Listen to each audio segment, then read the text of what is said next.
It's time to celebrate. It's time to smile. Let's talk about what happened last night, why it happened. We're going to have a frank Donald Trump talk tonight. All that on I'm Right.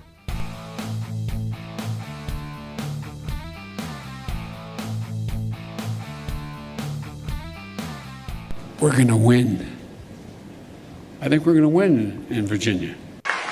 Because you see, what happens in Virginia will in large part determine what happens in 2022, 2024, and on. Indeed. Indeed it will.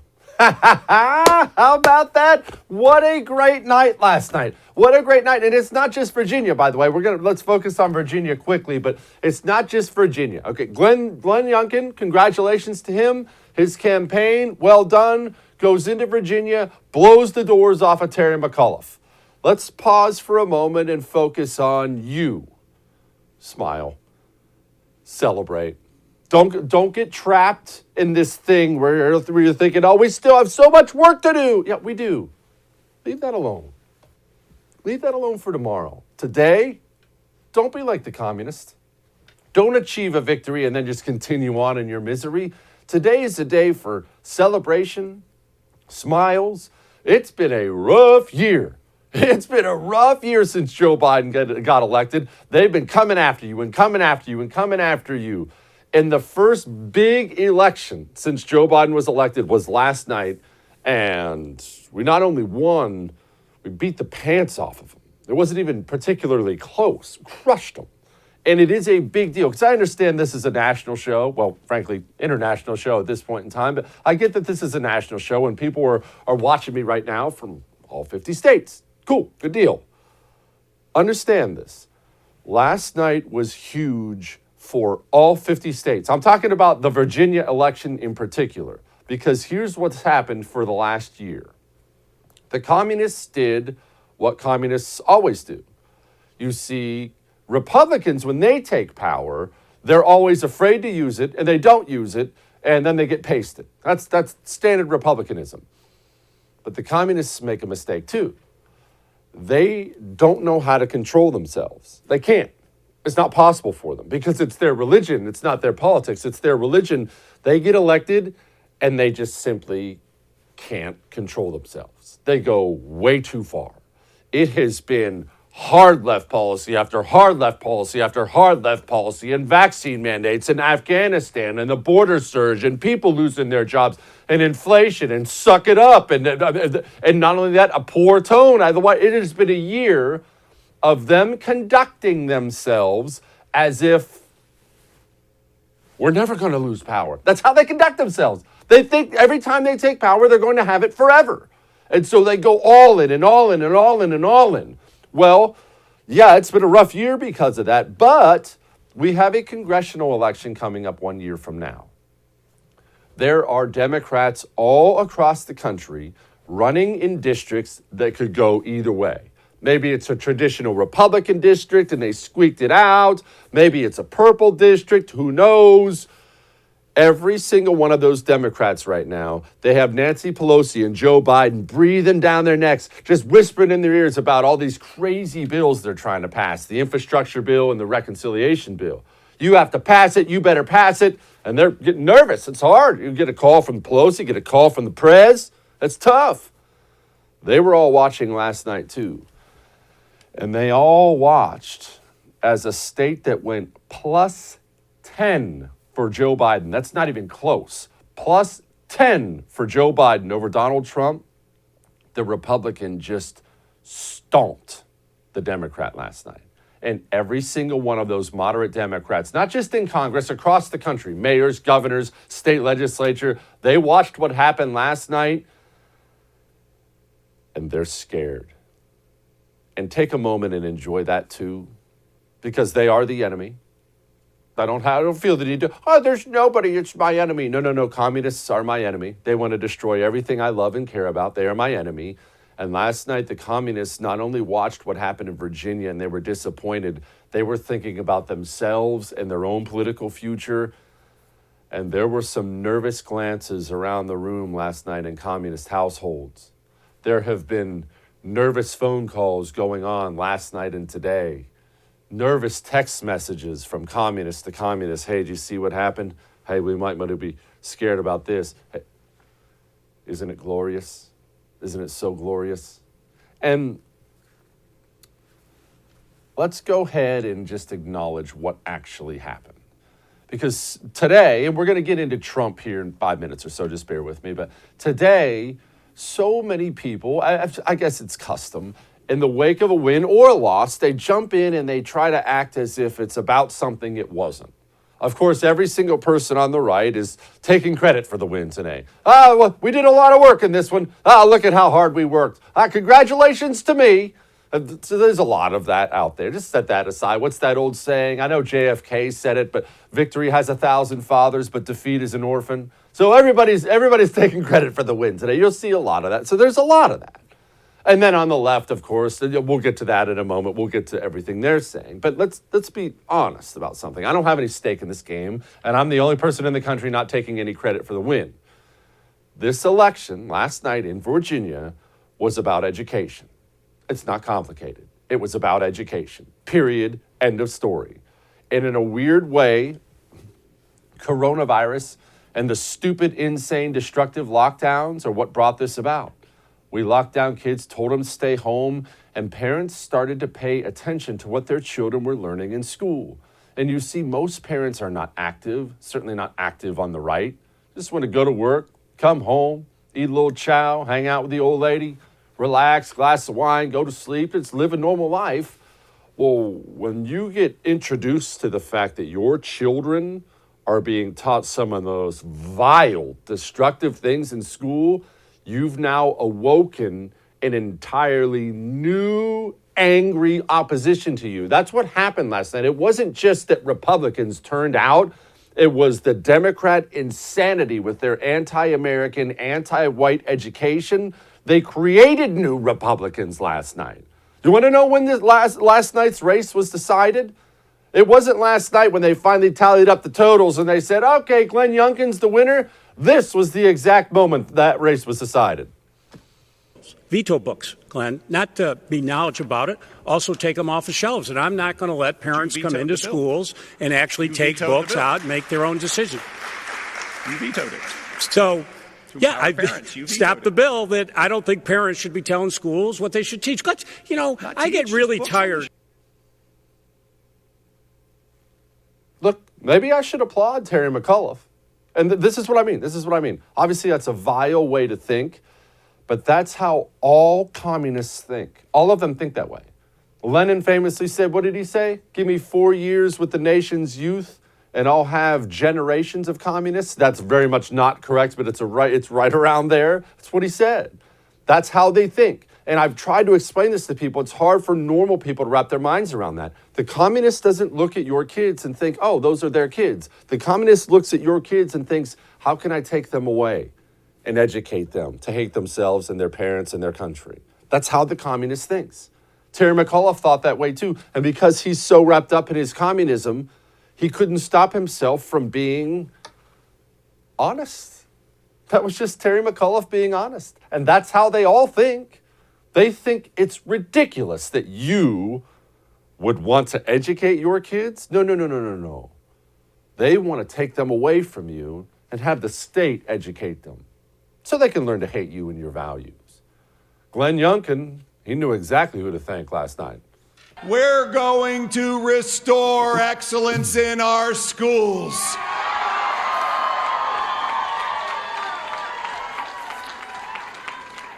We will invest the largest education budget in the history of the Commonwealth.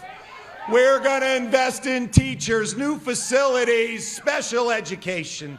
We're going to introduce choice within our public school system. Friends, we're going to embrace our parents, not ignore them.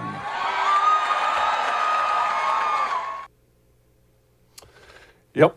Now, I do think it's educational to look at the reaction from the communist. You see, the communist, again, he doesn't know how to control himself. That's why they lost. They can't control themselves. Terry McAuliffe couldn't control his mouth. They couldn't control pushing at you and pushing at you and pushing at you. That's why they lost last night.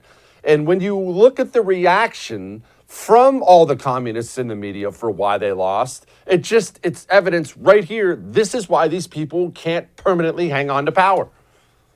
I think that the real ominous thing is that critical race theory, which isn't real, turned the suburbs 15 points to the Trump insurrection endorsed Republican. What do Democrats do about that? This is now, I think, also the Republican playbook is to use these issues to scare people, basically, a feeling out of control, that everything's out of control with their children and they need to be protected from these people with this demagogues and this agenda, right? Yeah, sure. Let's be clear. Some of it was dog whistle. Yeah. Right? Some of it was dog whistle racism. 1,000%. It was education, right, which is code for white parents don't like the idea of teaching about race. And I mean, unfortunately, race is just the most palpable tool in the toolkit.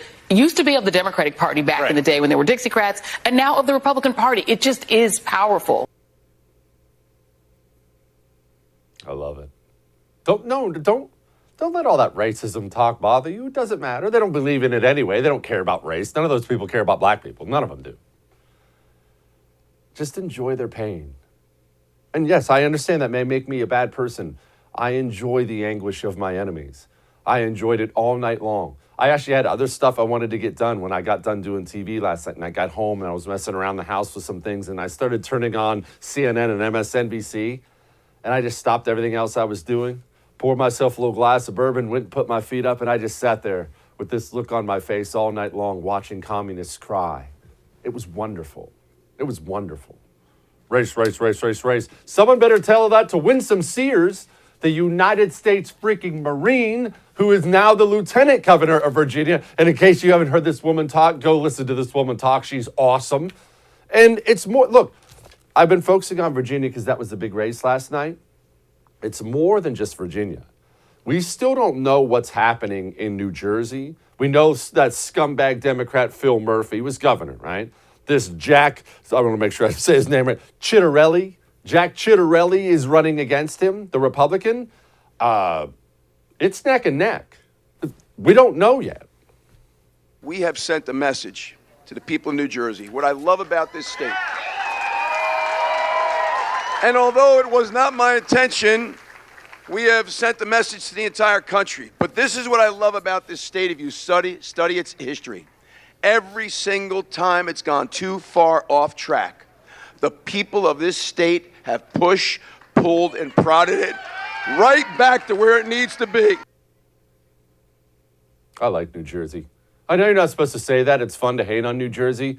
I love New Jersey. Maybe that's just because they make the best sandwiches in the country. But good for New Jersey. Go at them. And it was more than Virginia. It was more than New Jersey. We're talking Ohio, Buffalo, Seattle. There was win after win after win last night. It was a red wave, a mini red wave across the country. Minneapolis apparently doesn't want their city to turn into a dystopian wasteland. They rejected all this defund the police, abolish the police stuff at the ballot box. I said it was awesome. We had an awesome night.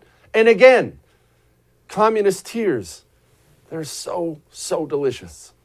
That message about police and whether you call it defunding or reforming or becoming a public health safety department, that doesn't work with voters. I think that the Democrats are coming across in ways that we don't recognize, that are annoying and offensive and seem out of touch in ways that I don't think show up in our feeds when we're looking at our kind of echo chamber. So I think Biden's troubles are bigger than this particular issue. And I think that, the Democratic Party, everybody that I'm talking to tonight, they're saying this is a big, big wake-up call. We are seeing something going on here, a trend that seems clearly, a message clearly at the Democratic Party. This is a sonic boom of a wake-up call for Democrats. The state was bright blue yesterday, and now, as of next January, the state's going to be almost entirely in control of Republicans. And that's, that's a bloodbath. Well, and it's a bloodbath in a state that Democrats have dominated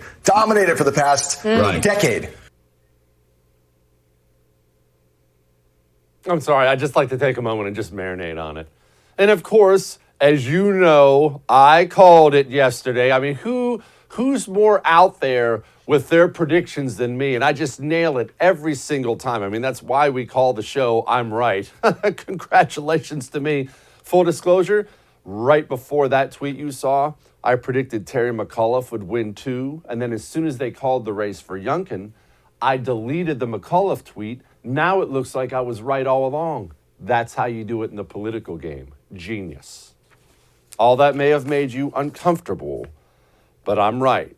And we're going to have an uncomfortable talk about Donald Trump next. So don't get ahead of me. You don't know what I'm going to say. Just hang on for that. But first, know what else I did last night when I was watching those results roll in with a bourbon in my hand? Yes, I admit I'm weak. Sat there and I thought to myself, wouldn't hurt to have a dip right now. Just a quick celebration dip. It's election night. We had a big night, just a little dip. But I didn't. And there's only one reason I didn't. Because I had Jake's Mint Chew in my house. I have to keep it in my house at all times. I just walked over and I threw in a dip. One of the little Jake's Mint Chew CBD pouches. Totally clean. No tobacco. No nicotine. Not even any sugar. Threw in a big one. Enjoyed myself. If you're trying to quit, or you have quit and you're trying to stay that way, go to jakesmintchew.com and get some of these things. They're incredible. jakesmintchew.com. Use the promo code Jesse. It'll get you 10% off. We'll be back.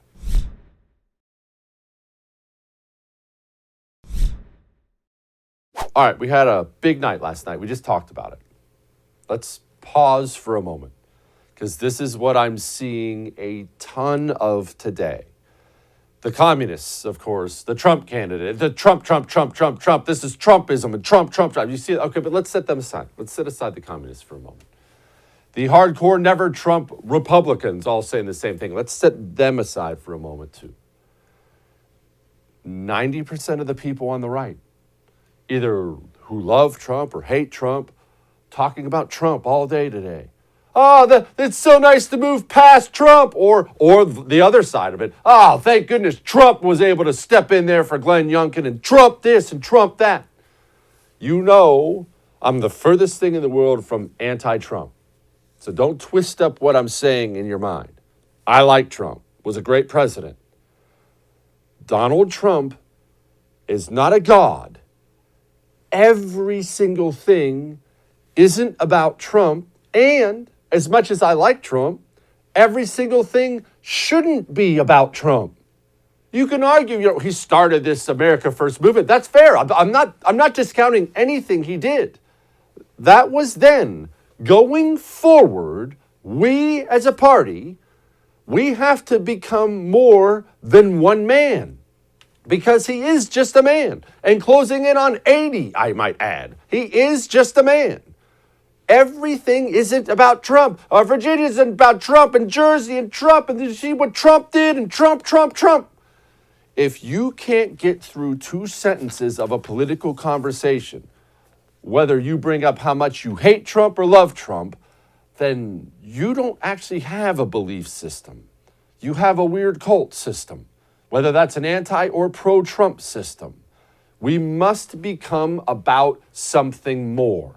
That doesn't make it, what I just said isn't anti-Trump at all. Frankly, it's not pro-Trump at all. It's reality. We must have a belief system that is about more than Trump. I woke up today and everyone in the right, forget about the communists on the right, whether they hated Trump or not. Oh, we've moved past Trump. Thank goodness. Or this was Trump's doing. It's ridiculous. We had a big race in Virginia. It was decided because of education, because the communists are destroying kids there and the parents got mad. The end. It's not more complicated than that. We must become more than a party that only is about one man. We must become more. And that doesn't mean you have to lay down your MAGA hat. That's the furthest thing in the world from what I'm saying. Support Trump. Back him again if he runs. Fine. Good. Fine. He did a great job last time. Good. But it has to always be about more than one man.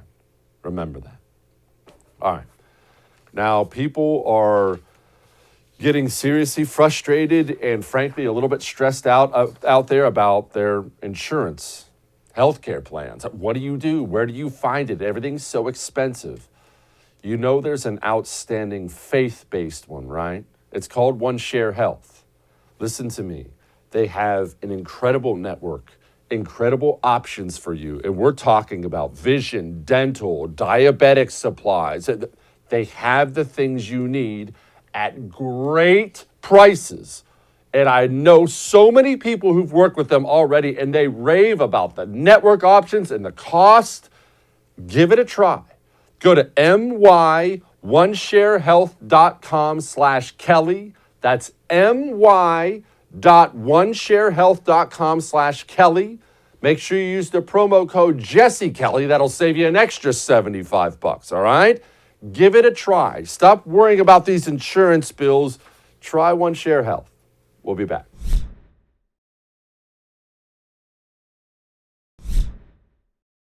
Joining me now, my friend Curtis Houck. He is the managing editor of the Media Research Center. Before we get into Virginia and everything else last night, I just wanted to extend my heartfelt sympathies to Curtis. Curtis, sorry to hear about Penn State last Saturday. That sucks, man. How'd that go? James Franklin needs to make up his mind about where he's going to go. If he thinks the Penn State fan base is terrible, he needs to realize that USC is going to be ridiculous. You win a national championship and they send you out on railroad tracks 2 years later, man. So that's my bigger problem right now. Just wanted you to get that off your chest, Curtis. All right, let's now enjoy the communists crying. Here was Larry Sabato on Rachel Maddow last night. Looking at the governor's race and this top-line marquee race, what do you think the story is here tonight thus far? The story is, I'm not going to call it a blowout because we don't have the final numbers, but I will tell you somebody high up in McAuliffe's camp who was there with McAuliffe put it this way to me about an hour ago. It's a bloodbath. And so far, everything we've seen pretty much falls along that line. Bloodbath. Curtis, even though you are a Penn State alum, you are still one of the sharper political minds I know. Why was it a bloodbath? I realize every 5 IQ person today it was Trump, it was this. Why did Terry McAuliffe get his doors blown off last night by Glenn Youngkin in a state that went to Biden by 10 points? Right. What I saw is a very deeply blue state just because of all the rich white liberals in Northern Virginia. I think there were two things. Yes, education was one thing. Critical race theory, which MSNBC denied is going on. Larry Sabato says critical race theory is just basically code, interchangeable word with racist white parents who don't like hearing about slavery.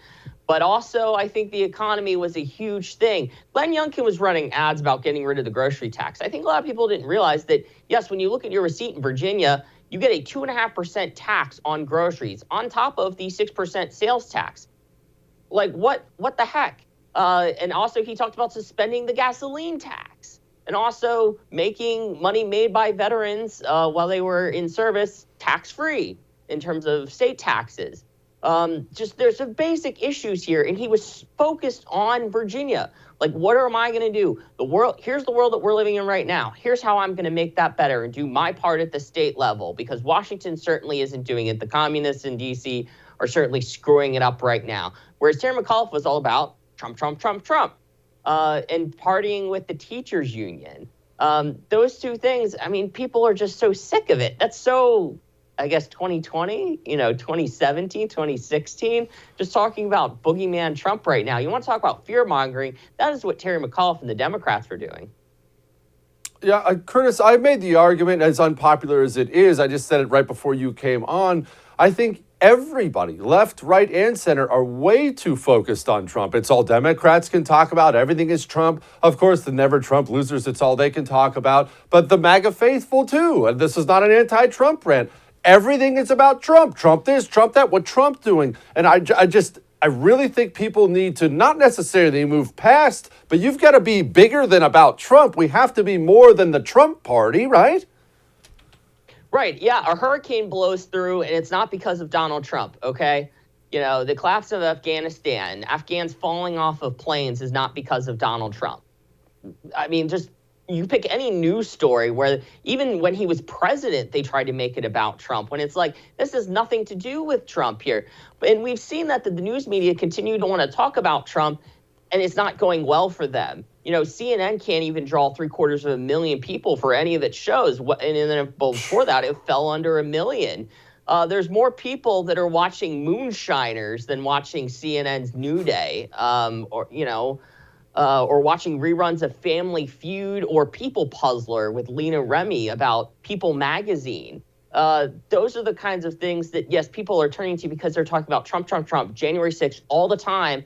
They thought that running a campaign based on January 6th was going to get them in Virginia. Yes, it may elect people in the House of Delegates in Northern Virginia, but the rest of the state, as people may know, is pretty red everywhere else. There's swingy suburbs of Richmond and the Tidewater area of Virginia Beach where there are a lot of veterans and students and a large African-American population. But other than that, yeah, people didn't want to talk about that anymore. And, of course, as we saw last night on CNN and MSNBC, they learned nothing and thinking, you know what, maybe we should double down on our behavior over the last year. I'm glad you brought that up because I would like to play for everybody. I know Curtis has already seen this. This was Joy Ann Reid last night, giving us that really sharp commentary we've come to know and love.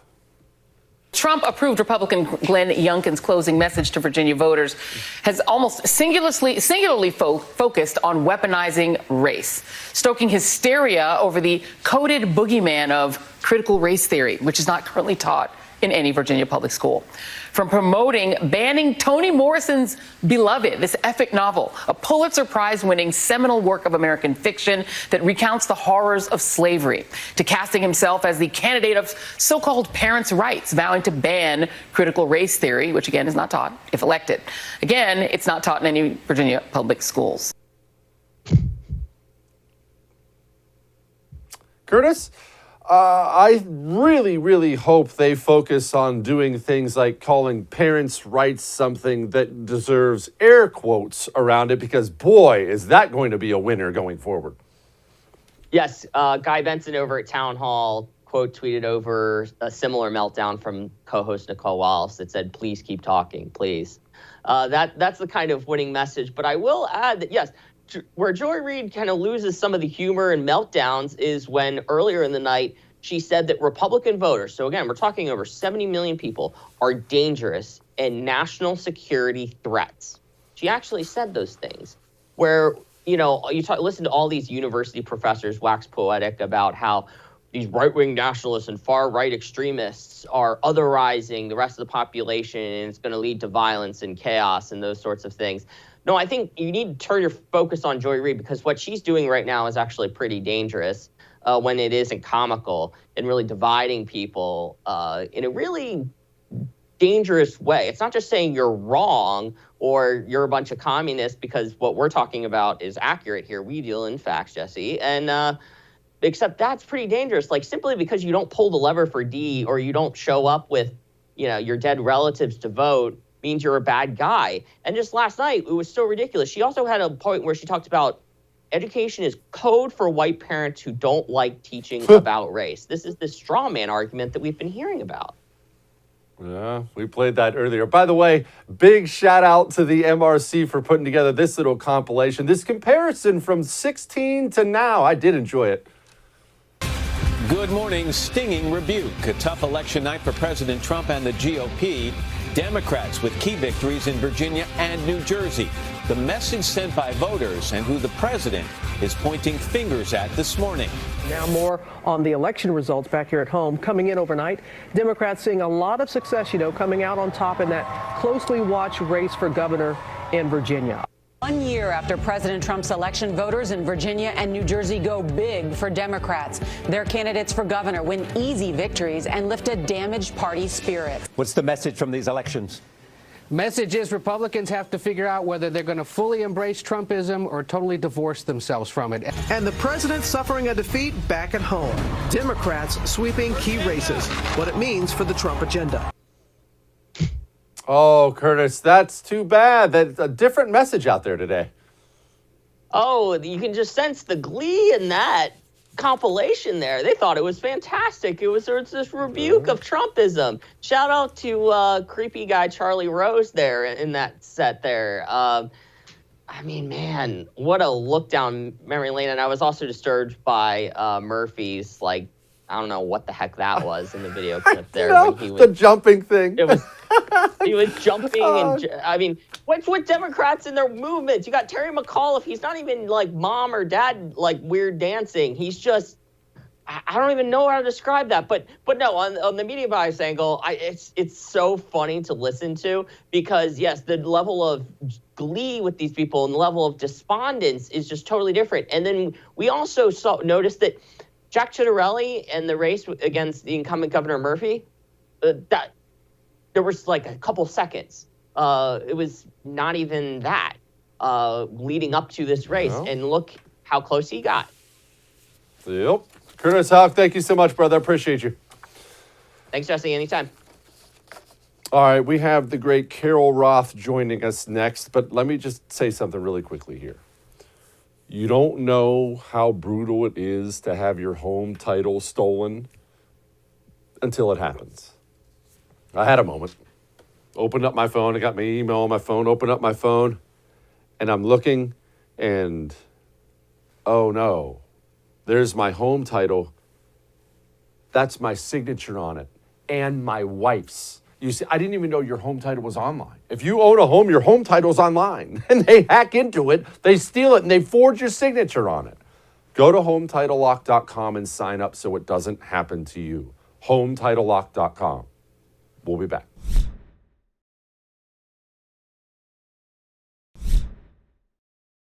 All right. I know when we start talking about economic things, kind of complicated economic things on the show, I know most people out there expect me to invite the author of the book, The War on Small Business, on the show, my friend Carol Roth. But I'm not going to do that today. You see, I found a different alternative, someone who can really break down inflation for us. Let's go to Joe Biden. For example, one of the reasons why I decided to talk about the need to deal with the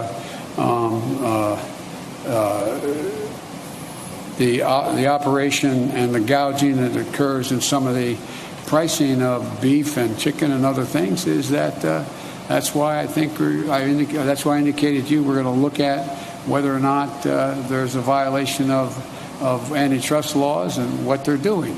So there's a lot to look at, but the bottom line is that I think that and anyone who would prefer, as bad as things are in terms of prices hurting families now, trade this Thanksgiving for last Thanksgiving. Jen Epstein, Wall Street Journal. Excuse me. You know what, on second thought, let's bring in Carol Roth. Carol, I guess I got a little lost in there. Could you maybe break down why the prices are so high for me, please?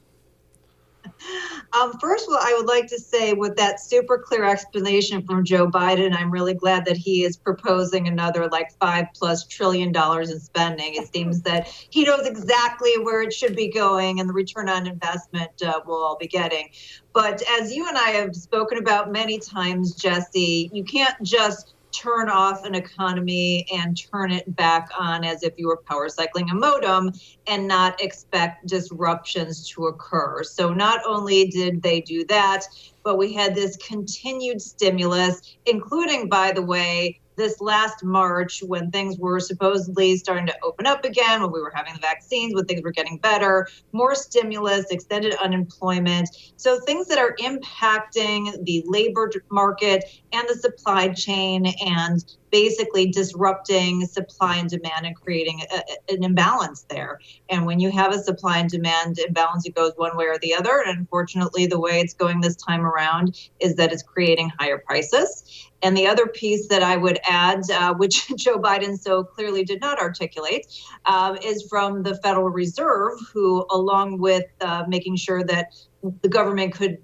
spend this money via stimulus, has also been printing trillions of dollars and putting that into the market and creating more money supply. And when you have more dollars chasing the same, or in our case, a fewer amounts of goods and services, again, that drives up prices. Carol, when you say printing trillions and putting it into the market, I think people get confused. When I say people, I'm talking about myself, as to what exactly you're talking about here. Okay, the government just printed $1 trillion. They have it right here. Are they just walking into Merrill Lynch and just handing it to them? Is it a loan? How are they doing this?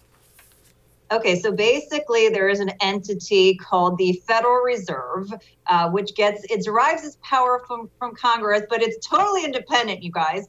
And it gives its profits back to the Treasury. So again, totally independent. And oh, by the way, it's charged with the nation's monetary policy, things like stabilizing prices, which obviously they're doing a bang up job doing, and normalizing the employment rate, which again, doing a bang up job and something that you would really have to give out to an independent entity. And the Federal Reserve, what they do is they don't actually even go to the Treasury and have them print any money. They make an accounting entry. They make up money and say, we now have trillions of dollars, which, by the way, if we did that and tried to go out and spend it, it would be considered fraud. But when they do it, it's considered monetary policy. And like you said, they go out to these brokers, these investors, and say, hey, do you have any Treasury securities? Which, by the way, is, again, the government's issued debt. We'll buy those from you with these made up dollars. And then these banks and intermediaries have this money to go out and loan out and make other purchases. So basically, again, it's money that is created out of nowhere. And what it does is it devalues the dollars that each of us have. It pumps up asset prices and it brings down interest rates. So if you're somebody who is a saver or a retiree that's trying to earn a few bucks on the money that you saved, too bad, you're out of luck. That benefit is being shifted over to Wall Street. So it is really this immense transfer of value from Main Street to Wall Street. And it's done with this very cozy relationship between the Fed and the government. Just want to make sure I'm clear about this here. We are buying our own debt with unbacked money that we printed. Yeah, so the concept of this is called monetizing the debt. There's something out there called modern monetary theory, or I call it magic money tree, which is being pushed by the progressives. And the whole idea is the government can overspend. Oh, and since we have this mechanism, we can go out and buy our own debt. And while everyone goes, well, that's insane. I mean, it's exactly what we've been doing. The fact that we've had these trillions of dollars of COVID relief money. Who do you think is out there buying the debt when we can't pay for that? It's not China. It's not that there's these demand from investors to go out and buy the debt of the government. We're doing it with fake dollars from the Fed. So we basically are monetizing our own debt. And as you can imagine, that's a cycle that doesn't end well eventually. Oh, no, I'm sure it's fine. I'm sure that lasts forever. All right, Carol, the Fed is meeting soon, and they're going to discuss things like interest rates and money printing. And here's the reality of it. Most people, when they think about interest rates, they want them low for understandable reasons. You don't want to be paying 17% on a car. If you're watching this, never pay 17% on a car. But you understand what I'm saying. People want interest rates low. Should they? So the Fed just finished up its meeting earlier today, and they are going to keep interest rates not just low, but like below historically low. Their targeted interest rates for banks to lend to each other is at 0%. And as I was alluding to before, while this may sound like a good thing, the people who really benefit are the wealthy that already have access to capital or are using that debt to go out and purchase assets. If you're using debt for your expenses, it doesn't really benefit you in the same way. And particularly, as I said, if you're somebody who is trying to save or retire, it completely disrupts risk in the market. So if you say, I want to earn a couple percentage points on my money, you're certainly not going to get that from the bank.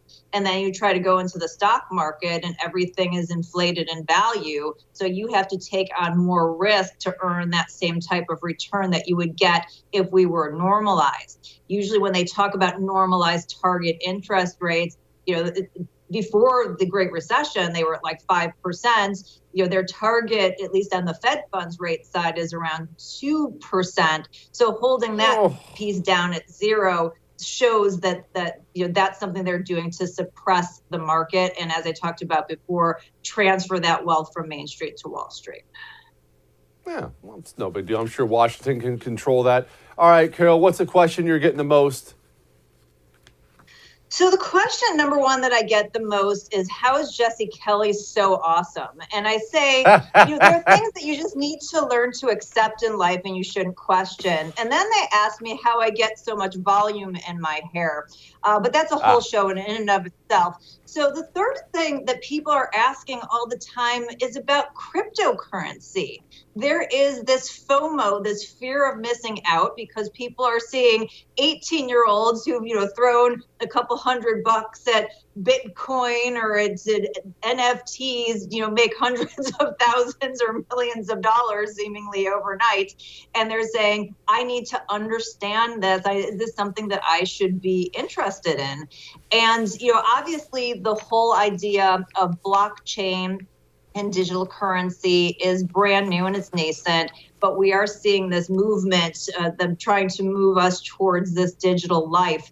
So while it is somewhat early and hard to say who's going to end up being the winner, I certainly think that's going to be a component of life going forward. If it's something you're interested in, I always say don't invest in things you don't understand, but it's hard to understand something if you don't try it out. So maybe take $100, a small amount, and figure out what thing you're most interested in, whether it's Bitcoin or whether it's NFTs, which are sort of these digital collectibles, and just try something out on a small scale to get some additional information and see if it's something you want to then go, more forward with. But again, it's a risky asset, so you have to look at it in your entire portfolio and look at risk-adjusted returns, not just total returns. So I wouldn't be putting all of your money in something like that. $100 may be a little amount to you, Carol, but I'm married. That's all I have left. Carol Roth, everybody. She is the author of the book, The War on Small Business. Thank you, Carol. All right. We got to lighten the mood. Apparently, it's already Christmas time? Hang on.